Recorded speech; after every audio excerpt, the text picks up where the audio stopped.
Hello everyone to the regular guy tech reviews. Today I'll be reviewing Huawei Mate 20 Pro, which I've been using for about 2 weeks now, so let's get going.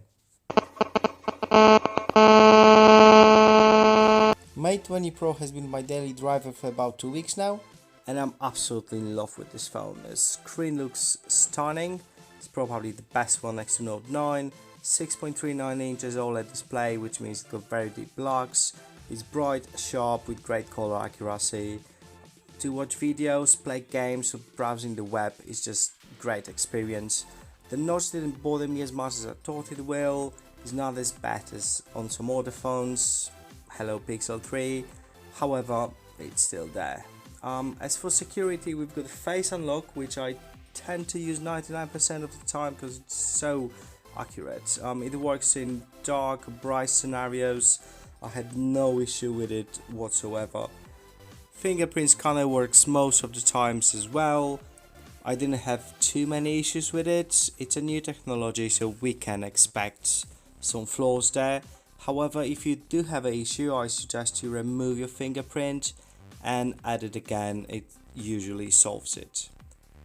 The next up is high search. So you can open it by swiping down anywhere on the home screen. It will search through your apps, phone and browser, although I've never really used it. On the other hand, it also have a button for high vision, which is a very handy tool. It's using Google Engine to live translate, recognize shopping or any object you pointed at. Plus it's a QR code reader, so yeah, good job Huawei. Now we're moving to the settings, and the first thing we're gonna look at is display. If you go to more display settings, you can choose here which apps will open with full screen, or you can also hide the infamous notch.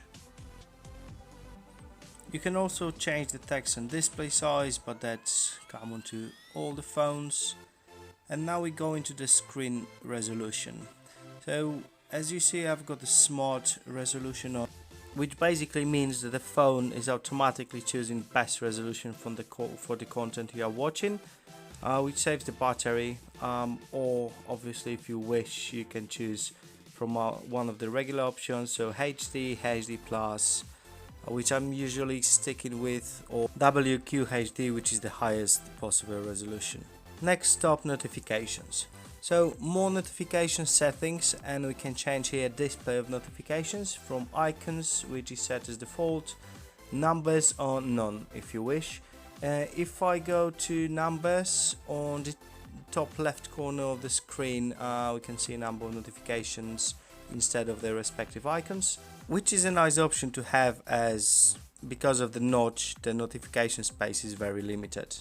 Lock screen notifications. An important note here is that except of missed call or SMS message, there is no other notification on the always on display, which I really miss from my S9 Plus. But let's get going. So apps, here we have a few very cool features. For example, App Twin. For apps like Facebook or WhatsApp, you can have two separate accounts, which will show as respective icon with number 2 on the bottom, as you can see over here. Applications assistant.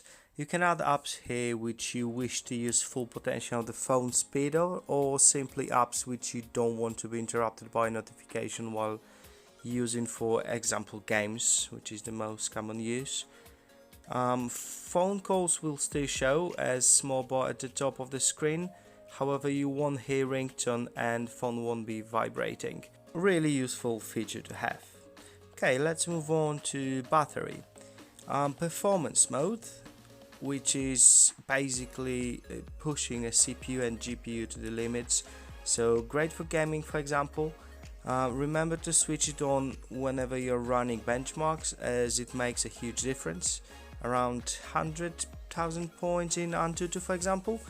And app launch, you can choose apps you would like to be managed by phone AI, or you can click manage all applications. AI will automatically manage apps in the background to optimize the battery life, which I found very useful. Power consumption details, which is the simpler version of the feature I just talked about. Storage, and this is the option I really like within EMUI 9. and by pressing cleanup button we are going to a very simple menu with some useful options. You can automatically remove blurry and similar pictures, rarely played music, unused apps or junk videos. I found it very useful and use it already a couple of times, so thumbs up for this. Lastly, we have digital balance. By choosing more, you can check the screen time and app usage of today's and last week, plus how many times you've unlocked your phone. It might sound like a trivia, however I found myself checking on a daily basis. Screen time management, you can set a limit on screen time usage or limit for certain apps. You can also set your bedtime, and phone will restrict access to apps during this period of time. Are very useful if you want to have a long uninterrupted sleep. Okay, let's check the audio quality now. I'm just gonna put something on YouTube. The speakers are good, but they're certainly not the best around.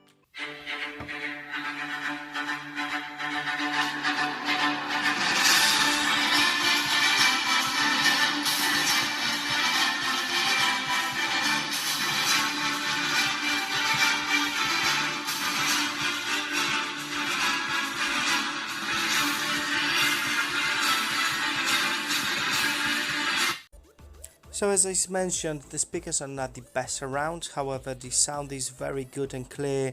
They're just not as loud as competition, but in overall the phone is absolutely amazing. It got everything, and I must say I'm really enjoying using it. So check out the next video, hopefully it's gonna be better than this one, and have a great time.